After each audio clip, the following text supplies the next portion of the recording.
All right, so now we have more people here. I can ask the question again. How many of you, this is your very, very first Punany experience? Oh, shit. How are you hearing about this? Word of mouth. It's word of mouth? Yeah. It's not Facebook? Facebook?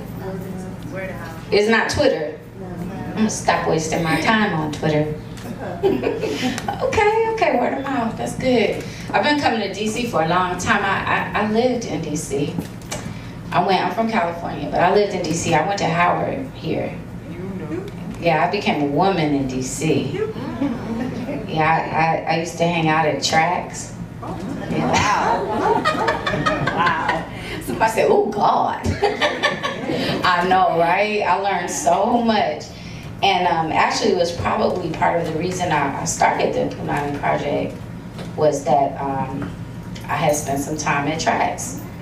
And at that time, you know, we didn't talk about the down low. There wasn't really a word for it.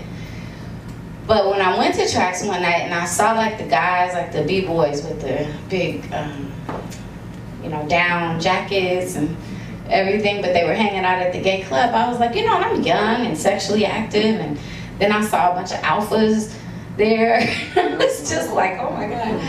Right, and I didn't understand about a lot of things that I understand about now, you know, but part of the reason I started the Punany Project, which is an AIDS awareness project at its core. So you will hear me do some things like that relate to that. But, you know, I look at sexuality and our black politics, black sexuality and black politics kind of go together.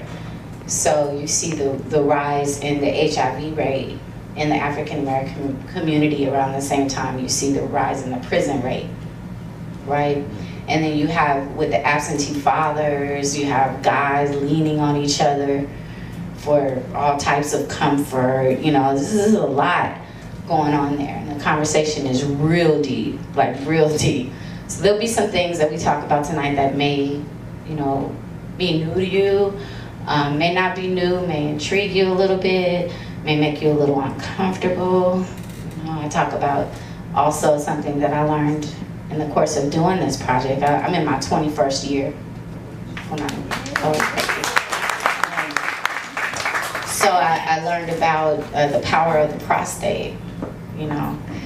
So it's something to be talked about when you talk about, like, a lot of people think of gay sex as, you know, gay sex between men as just like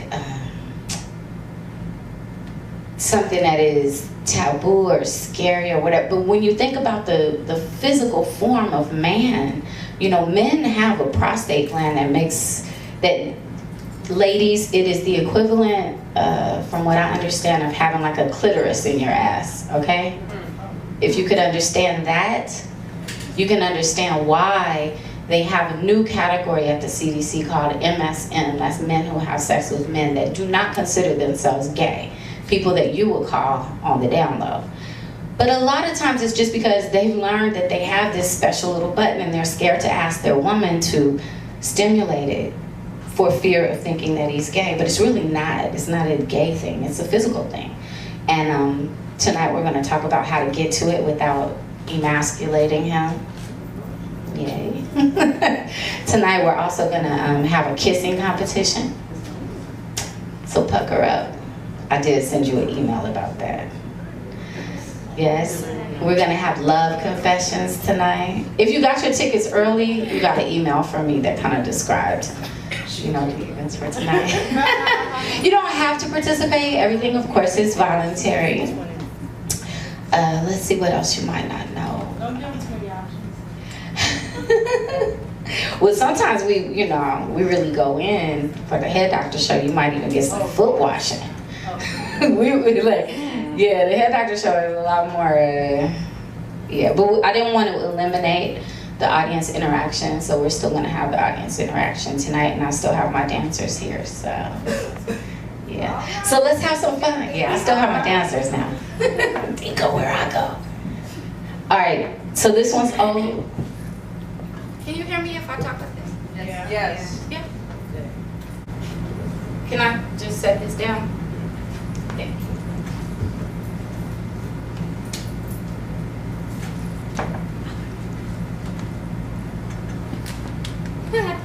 Okay, like I said, I started the Punany Project in 1995. At the time, I was a hip-hop entertainment journalist. Eazy-E had just announced that he had contracted AIDS.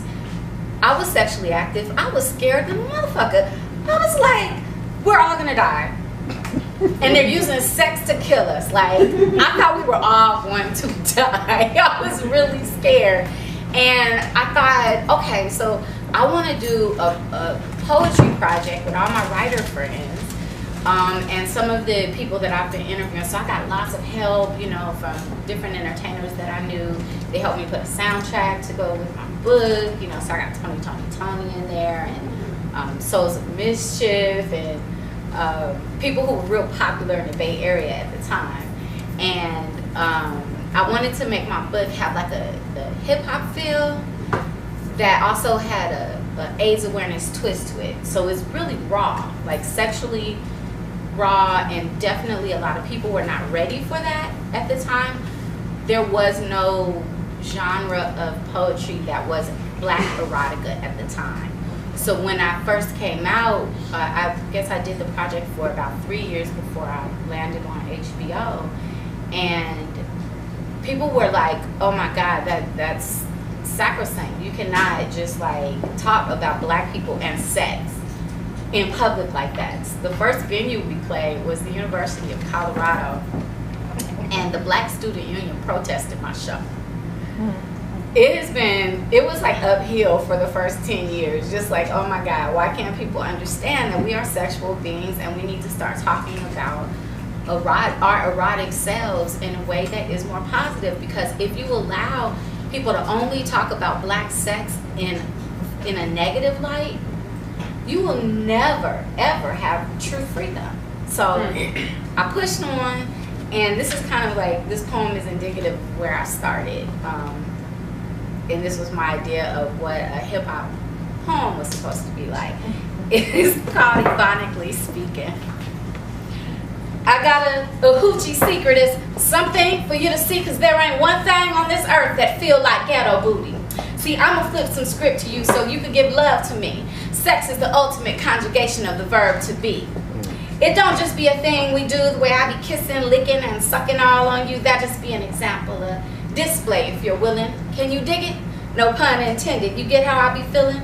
I'm already knowing, because I be seeing the glistening snail trails you be leaving, and you love me, so you never fail to drape your manhood good and well with a latex condom nice and tight, so I can give this to you right. I don't be having no worries at all when we lay safe. I'm open and free to give you this place for your suffering to bury. I be loving it when be fucking, because fucking is a good thing. And don't you lie, be making you cry to hear my pussy sing. Brother, you be conducting the way you be fucking arranging shit, licking it, slapping it, flipping it. You know how you act like you living it? You can do what you want when our Jones is on, if you're knowing that this ain't gratis. The kitty cat's crooning while the music notes are tuning, but my mind be counting C's. You's a brother with status, a brother with G's, willing to pay for this fine gluteus maximus. Now my ass cheeks be talking when I ride your body's course like a stallion, pounding the earth with great force, moans, sighs, thrusts of relief I empty on that Jimmy hat to all my soul vex and grief. When it be getting good to you, I can feel you growing fat. Your pulse be making my pussy twitch and my legs be hella shaking it. You be talking dirty and your eyes be a wall and saying, oh baby, you my bitch. And I don't be tripping, hell, I love it when we ballin', cause ballin' is all that. Just don't you be slipping, trying to run in this kitty cat without a hat. You best be respecting this body I'm protecting. I ain't your personal love tool. I might be your bitch if the cash is forthcoming, but baby, without a rubber, I ain't your fool. All right.